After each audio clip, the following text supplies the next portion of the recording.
Sur l'écran de votre tablette, appuyez sur l'icône de Network Canvas. Ensuite, le questionnaire qui permet de construire le réseau.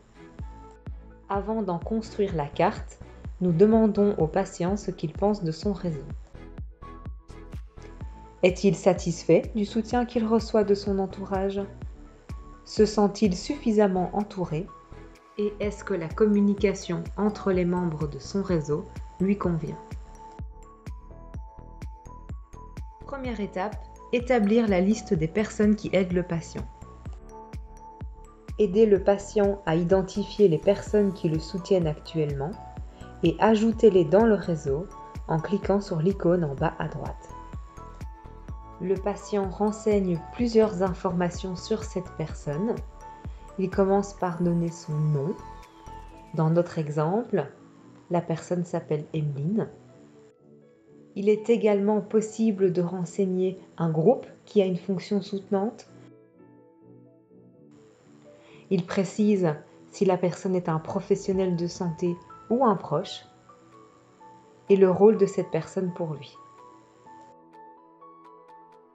Il est possible de mettre autant de personnes que l'on veut. Deuxième étape, identifier quel type d'aide est apporté par chacun.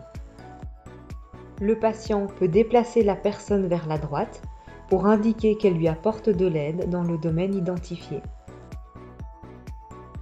Nous avons identifié 4 domaines d'aide et chaque membre du réseau peut apporter son soutien dans chacun des domaines.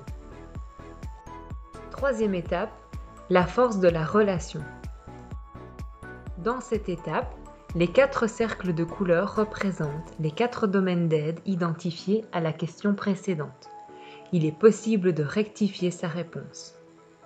Nous cherchons également à savoir si le patient a rencontré cette personne au cours des 7 derniers jours et s'il peut compter sur elle en cas de crise. Ces questions sont posées pour chaque membre du réseau. Quatrième étape, placer les personnes sur la carte.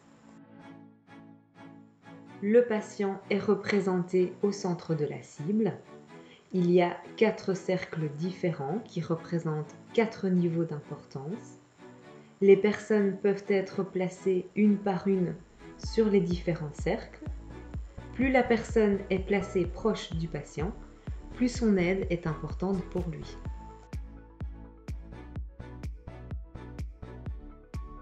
Cinquième étape, dessiner les liens de communication entre les membres du réseau. Lorsque 2 ou plusieurs personnes communiquent ensemble pour aider le patient, un lien peut être dessiné entre elles. Pour dessiner le lien, il suffit simplement de cliquer sur les personnes concernées.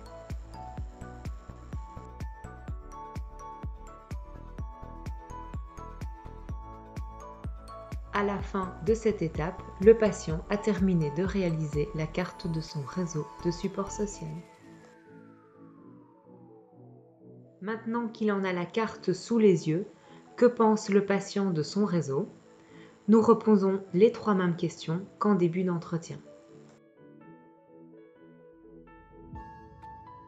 Le questionnaire est alors terminé et le soignant peut exporter les données vers la base de données.